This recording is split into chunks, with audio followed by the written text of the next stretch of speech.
Saint election video scandal, election commission کا علی حیدر گیلانی، فہیم خان اور captain جمیل کے خلاف کرپٹ پریکٹسز کے تحت کارروائی کرنے کا حکم۔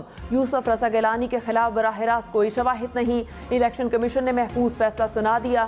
پی ٹی آئی کے فاروق حبیب، ملکہ بخاری، کمل شوسف اور عالیہ حمزہ نے درخواستیں دائر کی تھیں۔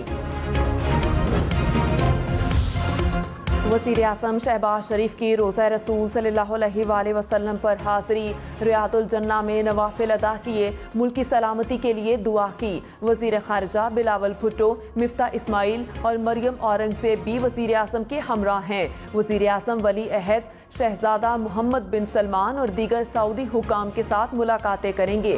وزیر اعظم ملاقاتوں میں اقتصادی اور تجارتی روابط بڑھانے سے متعلق گفتگو کریں گے۔ باہمی دلچسپی کے امور کے علاوہ علاقائی اور بین الاقوامی امور پر بھی تبادلہ خیال کیا جائے گا۔ پاکستان میں سیاسی مخالفت میں لوگ ساری حدیں پار کر گئے۔ مسجد نبی صلی اللہ علیہ وآلہ وسلم اور مدینہ کے ادب و آداب سب بھول گئے۔ مسجد میں نعرے اور شور مچا کر بے ادبی کی گئی، مذہبی جذبات کو ٹھیس پہنچائی گئی۔ ہم نیوز اس افسوسناک واقعے کی ویڈیو نشر نہیں کر رہا۔ وزیر اطلاعات مریم اورنگزیب نے کہا، پاک زمین کو سیاست کے لیے استعمال نہیں کرنا چاہیے۔ مریم اورنگزیب نے روضہ رسول صلی اللہ علیہ وآلہ وسلم کی سنہری جالیوں پر لکھی سورۃ الحجرات کی آیت سوشل میڈیا پر شیئر کر دی۔ وفاقی وزیر خارجہ سعد رفیق نے کہا، مسجد نبوی میں وزیر اعظم کے وفد کے خلاف چند شرپسند گستاخوں کی نعرے بازی اور زبان درازی انتہائی افسوسناک ہے۔ نفرت، تعصب اور گمراہی کے دلدل میں دھنسے یہ بدقسمت دربار نبوی کے آداب بھلا بیٹھے۔ ویڈیو کو تنزیہ یا فخریہ پوسٹ کرنے والے بھی یقیناً گناہ عظیم میں برابر کے حصے دار ہیں۔ مسجد نبوی میں نعرے بازی پر مولانا طارق جمیل بھی افسردہ، کہا احتجاج کی صورت میں حرم شریف کی پامالی کی گئی۔ اسلام میں یہ بالکل درست نہیں ہے، اس کی جتنی بھی مذمت کی جائے کم ہے۔ مولانا فضل الرحمان نے کہا، حرم مدینہ تمام امت کے لیے ادب گاہ ہے۔ یہاں اونچی آواز بھی صرف آداب کے خلاف ہی نہیں بلکہ حبط اعمال کا بھی سبب بنتا ہے۔ حرم مدنی میں جو ہوا اس سے زیادہ حرم کی توہین اور نہیں ہو سکتی۔ شاہد آفریدی نے کہا، مسجد نبوی وہ جگہ ہے جہاں آواز بلند کرنے کی بھی ممانعت ہے، مگر ہم اپنی سیاسی دشمنیاں نبھانے کے لیے حرم کی حرمت تک بھول گئے۔ نعرے لگانے والوں کی پہچان تو ہو جائے گی لیکن پاکستان کے شناخت کو ناقابل تلافی نقصان پہنچا۔ محمد یوسف نے کہا، روضہ رسول صلی اللہ علیہ وآلہ وسلم پر جو ہوا وہ دیکھ کر اللہ سے پوری امت کی طرف سے معافی مانگتا ہوں۔ حمزہ شہباز کا حلف نہ لینے کے خلاف تیسری بار لاہور ہائی کورٹ سے رجوع۔ حمزہ شہباز نے لاہور ہائی کورٹ میں آئینی درخواست دائر کر دی۔ وفاقی حکومت اور پنجاب حکومت فریق عدالتی احکامات پر عمل درآمد نہیں کیا جا رہا۔ حمزہ شہباز کا موقف۔ مسلم لیگ نون کی صدر مملکت اور گورنر پنجاب پر تنقید۔ عطا تارڑ نے کہا، صدر اور گورنر ایک شخص کی انا کے لیے آئین کو پامال کر رہے ہیں۔ اگر آپ آئین کو نہیں مانتے تو پھر عام آدمی کیوں آئین کا احترام کرے؟ وفاقی حکومت ان کے خلاف آرٹیکل 6 کی کارروائی کے لیے درخواست دائر کر رہی ہے۔ اسلام آباد کی کوہسار مارکیٹ میں سحری کے دوران سابق ڈپٹی اسپیکر قاسم سوری پر حملہ۔ قاسم سوری دوستوں کے ہمراہ مقامی ہوٹل میں بیٹھے تھے، چند افراد نعرے مارتے ہوئے ان پر حملہ آور ہوئے۔ پولیس افسران موقع پر پہنچے، قاسم سوری اور ان کے دوست کو پولی کلینک اسپتال میں میڈیکل کروا لیا گیا۔ قاسم سوری نے کہا، نون لیگی گنڈوں نے مجھ پر حملہ کیا، موقع پر موجود افراد نے حملہ آوروں کو بھگایا۔ کی کراچی دھماکے کی شدید مذمت۔ ترجمان چینی دفتر خارجہ نے کہا، دہشت گردی انسانیت کی مشترکہ دشمن ہے، چینی شہریوں کا خون رائیگاں نہیں جانا چاہیے۔ پاکستان کی انسداد دہشت گردی کوششوں کی مکمل حمایت کرتے ہیں، مجرموں کو کیفر کردار تک پہنچانے کے لیے پاکستان کے ساتھ مل کر کام کریں گے۔ اقوام متحدہ سلامتی کونسل کی کراچی میں دہشت گرد حملے کی مذمت۔ سلامتی کونسل کا متاثرہ خاندانوں، پاکستان اور چین کی حکومتوں سے دلی ہمدردی اور تعزیت کا اظہار۔ جامعہ کراچی میں گھناؤنا بزدلانہ دہشت گرد حملہ انتہائی قابل مذمت ہے، اعلامیہ جاری۔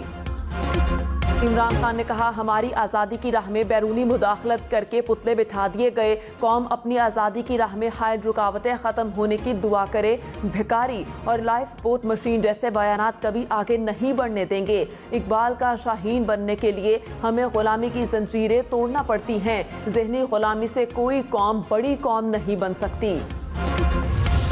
پیٹرول مہنگا نہیں ہوگا، موجودہ قیمتیں برقرار رہیں گی۔ وزیر اعظم شہباز شریف نے پیٹرولیم مصنوعات مہنگی کرنے کی سمری مسترد کر دی۔ مریم اورنگزیب نے کہا موجودہ قیمتیں آئندہ ماہ برقرار رہیں گی۔ سابق حکومت کی نالائکی، نااہلی اور غلطیوں کی سزا عوام کو نہیں دے سکتے، مہنگائی کے ستائے عوام پر مزید بوجھ نہیں ڈال سکتے۔ کراچی، لاہور، اسلام آباد سمیت ملک بھر میں بجلی کا بحران، گھنٹوں بجلی غائب رہنا معمول۔ دیہی علاقوں میں لوڈ شیڈنگ کا دورانیہ 15 گھنٹے تک پہنچ گیا۔ پشاور، کوئٹہ، فیصل آباد، سکھر، ملتان میں بھی برا حال، بجلی بند رہنے سے کاروبار متاثر ہونے لگے۔ شیخوپورہ، گجرانوالہ، صادق آباد سمیت مختلف شہروں میں احتجاج۔ تحریک انصاف نے لوڈ شیڈنگ کے خاتمے کے لیے 48 گھنٹے کی ڈیڈ لائن دے دی۔ ہفتے کو خیبر پختونخوا میں احتجاج کا بھی اعلان۔ نیب کی فرح خان کے خلاف آمدن سے زائد اثاثوں کی انکوائری، چیئرمین نیب نے ڈی جی نیب لاہور کو حکم دے دیا۔ نیب اعلامیے کے مطابق فرح خان کے اکاؤنٹ میں 3 سال کے دوران 84 کروڑ 70 لاکھ روپے آئے۔ فرح خان نے 9 بار امریکہ اور 6 بار UAE کا دورہ کیا۔ اثاثوں میں 2018 کے بعد نمایاں اضافہ ہوا۔ فرح خان کا نیب کے سامنے پیش ہونے کا اعلان۔ وفاقی وزیر انسداد منشیات شاہ زین بگٹی نے کہا گزشتہ حکومت میں رانا ثناء اللہ پر جھوٹا کیس بنوانے والوں کے خلاف کارروائی ہوگی، پتہ لگایا جائے گا کہ یہ منصوبہ کس نے اور کیوں بنایا تھا۔ وفاقی وزیر کا منشیات کے خاتمے کے لیے ملک بھر میں آگاہی مہم چلانے اور منشیات فروشوں کے خلاف کارروائی کا اعلان۔ صدر عارف علوی، سابق وزیر اعظم عمران خان کے خلاف آئین شکنی کا ریفرنس دائر ہوگا۔ وفاقی حکومت نے مشاورت شروع کر دی، قاسم سوری اور عمر سرفراز چیمہ کے خلاف بھی ریفرنس دائر کیا جائے گا۔ ذرائع کے مطابق وزارت قانون اور داخلہ نے کام شروع کر دیا۔ وزیر قانون عاصم نذیر تارڑ نے کہا آرٹیکل 6 کی بات مشاورت کی حد تک ہے، کابینہ فیصلہ کرے گی کہ بغاوت کا مقدمہ بنانا ہے یا نہیں۔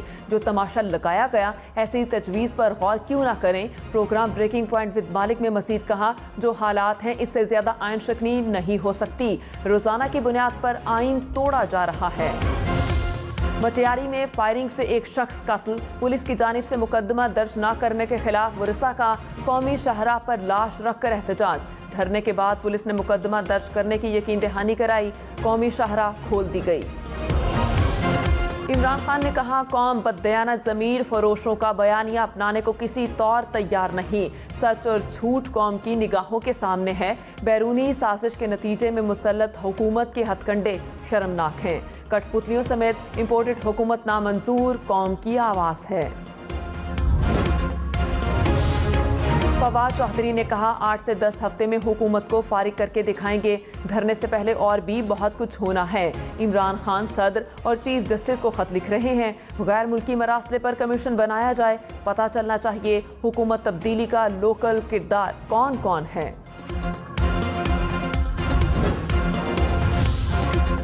ملکی زر مبادلہ کے ذخائر میں 32 کروڑ 80 لاکھ ڈالر کی کمی، زر مبادلہ کے ذخائر 16 ارب 66 کروڑ ڈالر کی سطح پر آ گئے۔ عید کے لیے آج 2 خصوصی ٹرین چلائی جائیں گی۔ آج 2:30 بجے پہلی ٹرین کراچی سے پشاور کے لیے نکلے گی، دوسری ٹرین کل شام کراچی سے لاہور کے لیے چلائی جائے گی۔ بلوچستان اسمبلی کا اجلاس آج ہوگا، اجلاس میں کراچی یونیورسٹی میں دہشت گردی کے واقعے کی مذمتی قرارداد پیش کی جائے گی۔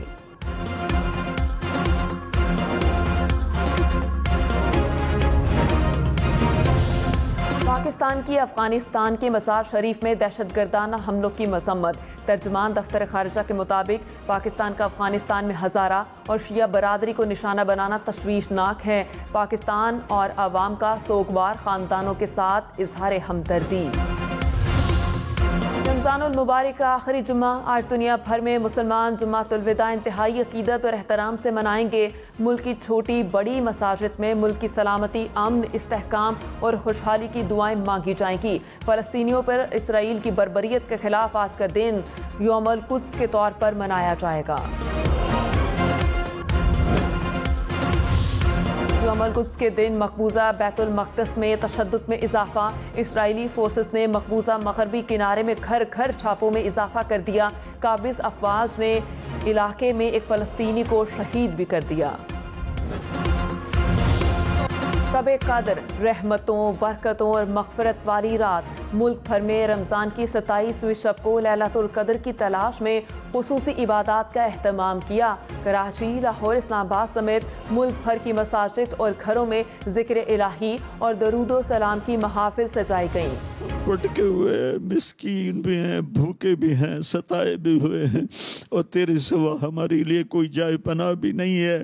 یا اللہ، ہم تجھے پکارنے آئے ہیں، ہمارا یہ رونا دھونا اپنے نبی تک پہنچا دے، ہماری فریادیں۔ تیرا نبی بہت روتے تھے اپنی امت کی بری حالت دیکھ کر۔ یا اللہ، ہم سب سے راضی ہو جا، آمین برحمتک۔ اور بنی گالہ میں بھی لیلۃ القدر کی مناسبت سے شب دعا، تلاوت قرآن پاک اور حمد و ثنا کا اہتمام کیا گیا۔ مولانا طارق جمیل نے ملک کی سلامتی اور استحکام کے لیے خصوصی دعا کروائی۔ کراچی، لاہور، اسلام آباد سمیت مختلف شہروں میں تقریب کو براہ راست دکھانے کے لیے اسکرینز نصب کی گئیں۔